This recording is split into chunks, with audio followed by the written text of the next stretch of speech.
নমস্কার বন্ধুরা, ভিলকুক সোমাতে আপনাদের সকলকে স্বাগত। আজ আমি মাঠে চলে এসেছি। এই যে দেখতে পাচ্ছেন, এগুলো হচ্ছে সর্ষেগুলো কাটার সময় পেরিয়ে যাচ্ছে কিন্তু কাটা হয়নি। তো আজকে আমি সর্ষেগুলো কেটে নেব। বাবু এসো।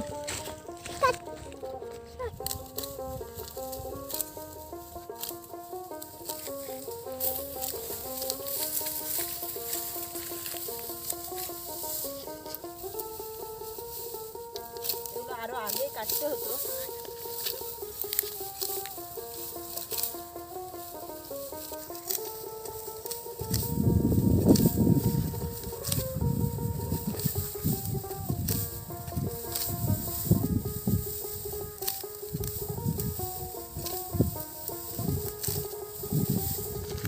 এই সর্ষে দিয়ে ইলিশ ভাপা করতে হয়।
আমার তো সর্ষে কাটা বাঁধা হয়ে গেছে, জড়ো করা হয়ে গেছে। তো ওগুলো তো আমি বাড়িতে নিয়ে যেতে পারবো না, ওটা গাড়ি করে নিয়ে যেতে হবে। তো আমি বাড়ি চলে যাব। বাড়িতে যেয়ে আপনাদেরকে একটা সুন্দর রেসিপি শেয়ার করব আপনাদের কাছে। তো যদি ভালো লাগে একটা লাইক করবেন, কমেন্ট করবেন, শেয়ার করবেন। আর যদি মনে চান তো আমার চ্যানেলটাকে প্লিজ সাবস্ক্রাইব করবেন। চলুন বাড়িতে চলে যাই। পাগল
কলা পাতা কেটে নিয়েছি।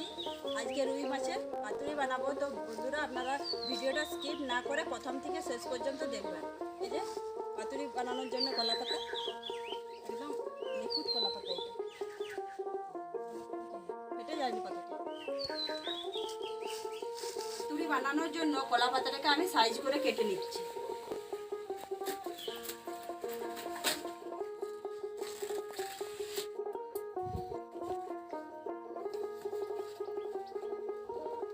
জন্য এখানে কলা পাতা কেটে নিয়েছি। আর সবাই সুতো ব্যবহার করে, আমি কলা পাতার শীটটাকে ব্যবহার করেছি। এইভাবে কেটে নিয়েছি। রুই মাছ নিয়ে চলে এসেছি, মাছটাকে এবার কেটে নেব।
পেঁয়াজ বেটে নেব।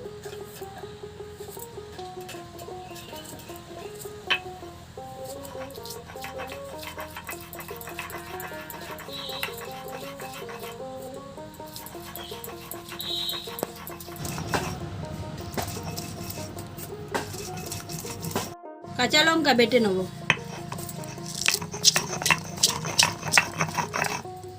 সরিষা,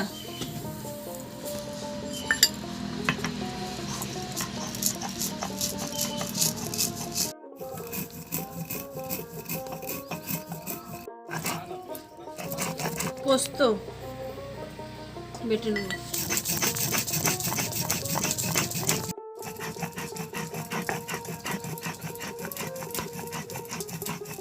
আমি একটা জায়গা নিয়েছি, এখানে দিয়ে দিচ্ছি সরষে বাটা, কাঁচা লঙ্কা বাটা,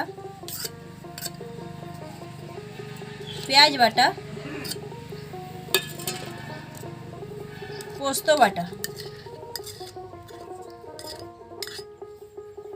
টক দই,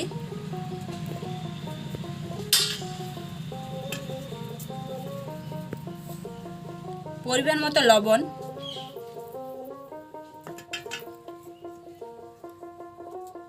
হলুদ গুঁড়ো, লঙ্কা গুঁড়ো,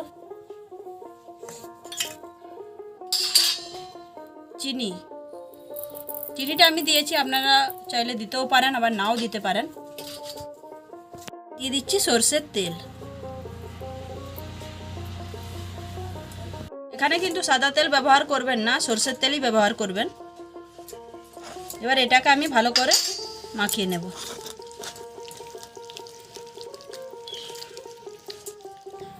মশলাটাকে ভালো করে মিশিয়ে নিয়েছি। এবার ধুয়ে রাখা রুই মাছগুলো দিয়ে দেব, রুই মাছের পিস।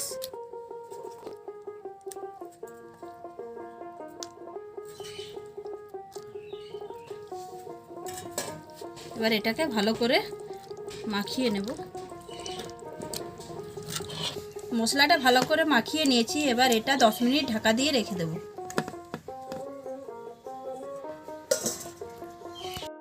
উনুনটা জ্বালিয়ে নিয়েছি, তাওয়াটা বসিয়ে দিচ্ছি। এবার আমি এই কলা পাতাগুলোকে সেঁকে নেব।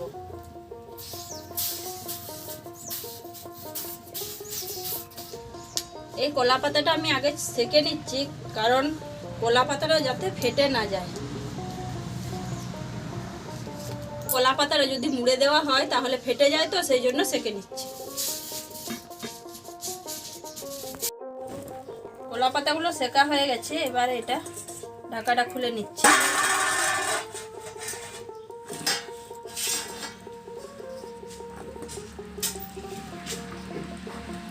এবার এই কলা পাতার উপর একটু মশলা দিয়ে দিলাম, তার উপর মাছটা বসিয়ে দিলাম।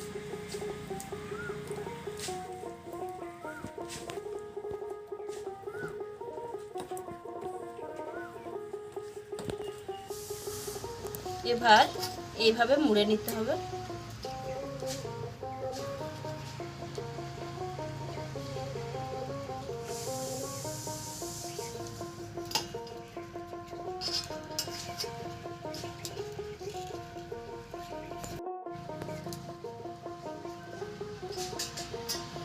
এইভাবে মুড়ে নিয়েছি। এবার এটা দিয়ে বেঁধে নেব।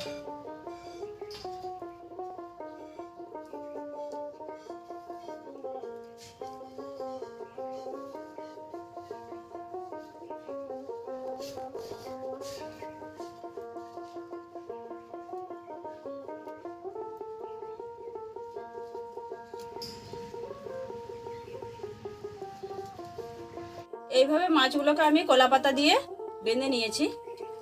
এবার তাওয়াটা বসিয়ে দিচ্ছি। হালকা আছে পাতুরিগুলো বানাবো, সেই জন্য আমি বেশি জাল দিইনি। তার মধ্যে দিয়ে দিচ্ছি সরষের তেল। সরষের তেলটা পুরো তাওয়াতে বুলিয়ে নিচ্ছি।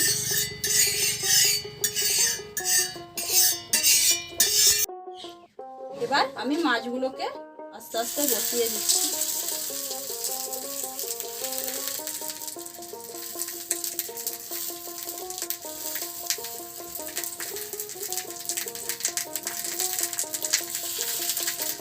এবার এগুলোকে একটুক্ষণ ঢাকা দিয়ে রেখে দেব।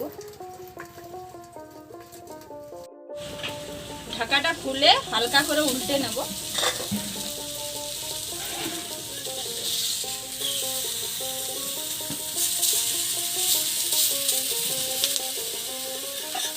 বারবার উল্টাতে হবে।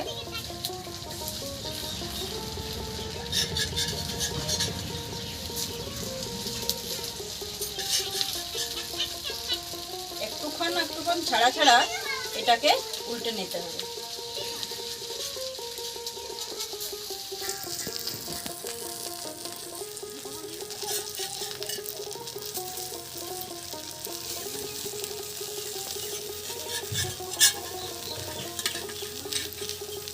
রুই মাছের পাতুরি রেডি হয়ে গেছে, আমি এবার নামিয়ে নিচ্ছি।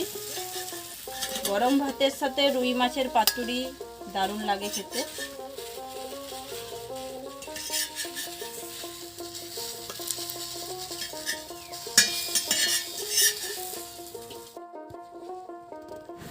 আমি একটা পাতুরি খুলে দেখিয়ে দিচ্ছি। এখানে আমি সুতো বাঁধিনি এই কারণে যে কলা গাছের ছাল দিয়ে যদি বাঁধা হয় পাতুরিটা যখন হয়ে যায় তখন অটোমেটিক কেটে যায়।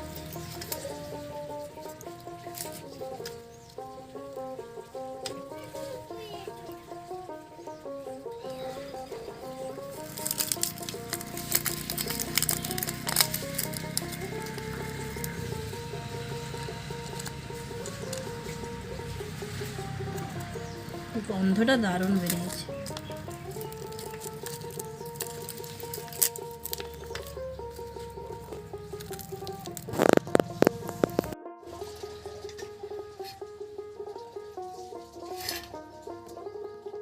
বন্ধুরা, আমি তো খেতে বসে পড়েছি গরম ভাত আর রুই মাছের পাতুরি।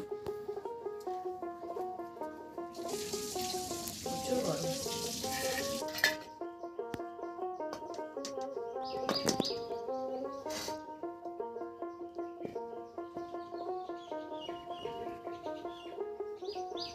মাছটা কত নরম আছে।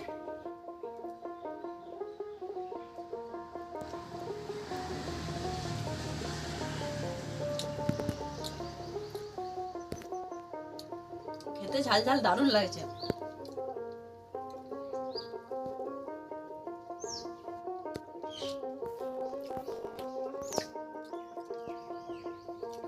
একটু গরম আছে বলে খেতে অসুবিধা হচ্ছে, হাতটা পুড়ে যাচ্ছে।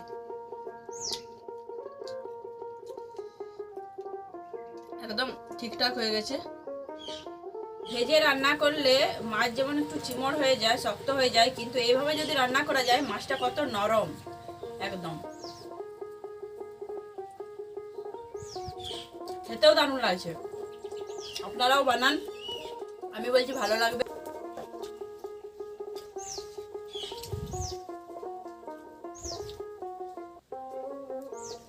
বন্ধুরা, আজকের ভিডিও আপনাদের কেমন লাগলো কমেন্ট করে জানাতে কিন্তু ভুলবেন না। আর যদি ভালো লাগে একটা লাইক করবেন, আমার চ্যানেলটিকে সাবস্ক্রাইব করবেন, আর সাবস্ক্রাইব করার সময় বেল বোতামটা অবশ্যই দাবিয়ে দেবেন।